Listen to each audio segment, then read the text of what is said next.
Ikalawang araw na namin ngayon mga idol. So bali kahapon pala mga idol kay half day lang kami dahil umuulan dito. At saka may kulog at kidlat. Kaya bumalik kami ngayon mga idol at saka nagpahinga na din kami.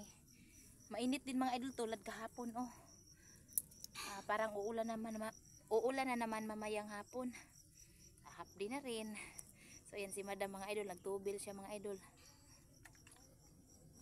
Nagtubil mga idol kay grabe kahangat. Kung sa kalabaw pa mga idol, nagkuha namin mga idol ba, nagtuna.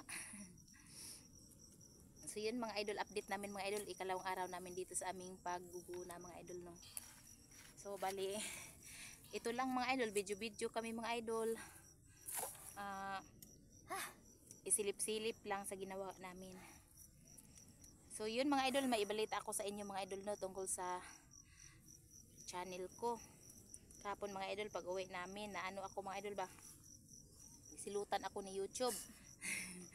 Na demonetize yung channel ko mga idol. Pero pwede naman siya mabalik. Pero ngayong ano pa, November 6 daw nakalagay doon. Ang violation ko mga idol kay reuse content.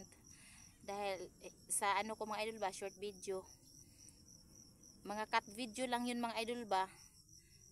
Tsaka ako na ang nagkuan sa bali sa last part nga bahin sa video mga idol. Hindi ko naman alam mga idol no na bawal yun. Nilagay nila doon sa ano ba na pwede mag-cut video sa mga ibang content creator, pero bawal pala yun siguro sa mga monetize na yung channel, bawal na. Kailangan talaga yung original content. Pero parang noon mga idol ay hindi bawal siya kasi ngayon may nag-email din sila na nag-update sila ba sa sa YouTube short video. Siguro gano'n na timing lang ako mga idol ba. So yun na demonetize mga idol, sayang yung income ko. Excited pa naman ako mga idol ba ngayong December. Makaabot ako $100. Di ba dam? O mga idol guys, simula ako nag short video mga idol, kaya nag-continue ako sa short video nung bumalik ako sa pag-YouTube dahil nakahakot ako ng mga subscribers, tumaas yung subscribers ko. So mga 1 month siguro na pag short video ko, yun bumalik kami sa pag-YouTube. Yung ganito ginawa namin, pasilip-silip kami video, ganun para may upload. So masaya na din ako noon mga idol kay bali sa isang araw mga idol may umabot siya ng $1 to $2. So income na yun mga idol oy, 100 plus na. Dagdag dito kita sa amin sa tinatrabaho namin. Excited pa naman ako mga idol. Sabi ko sa isip ko ba na siguro siya mga December di ako makaabot ng $100. Kay ano na yung dollars ko mga idol, mag 63 na. So ilang buwan pa o may ano na kami panghanda New Year. So kahapon mga idol pag uwi ko, mag-check man ako sa ano ko, YouTube, sa YT Studio, ganun, sa Facebook. Pag open ko mga idol ba. So yun, nakita ko, nakaano siya.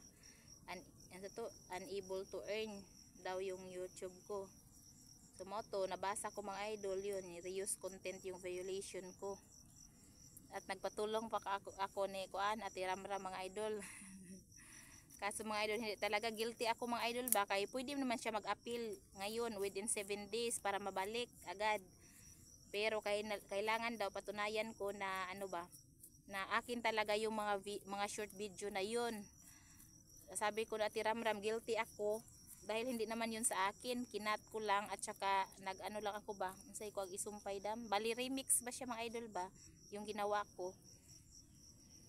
So sabi ko ni Ate Ramram na wag na lang, maghintay na lang ako ng November 6 dahil sabi dun sa option to na pwede maibalik yung kanang channel ko is ano, maghintay ako November 6 at patuloy ko lang daw mag-upload ng mag-upload.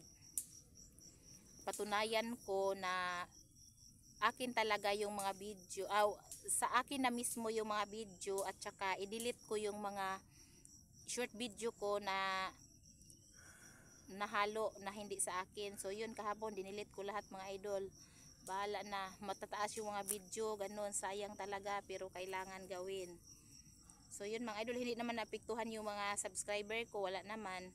Pero yung income ko, tiningnan namin ni Ate Ramram, nandyan naman siya, yung malapit na mag $63, nandyan pa siya.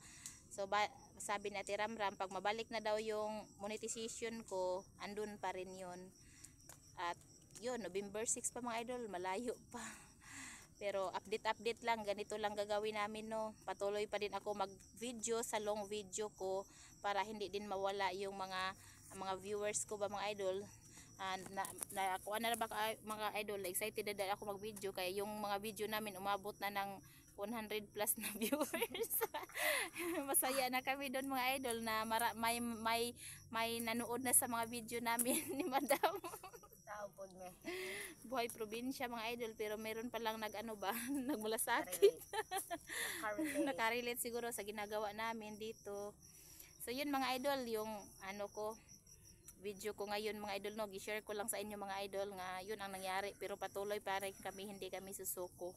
So bali, hintayin lang namin yung November 6 mga idol kung sana ibalik ni YouTube yung monetization ko mga idol, no, para tuloy-tuloy pa rin yung laban. So yun mga idol, kunting pahinga at inom ng tubig. Bye bye mga idol, maraming salamat sa mga suporta ninyo. Bye! Babush!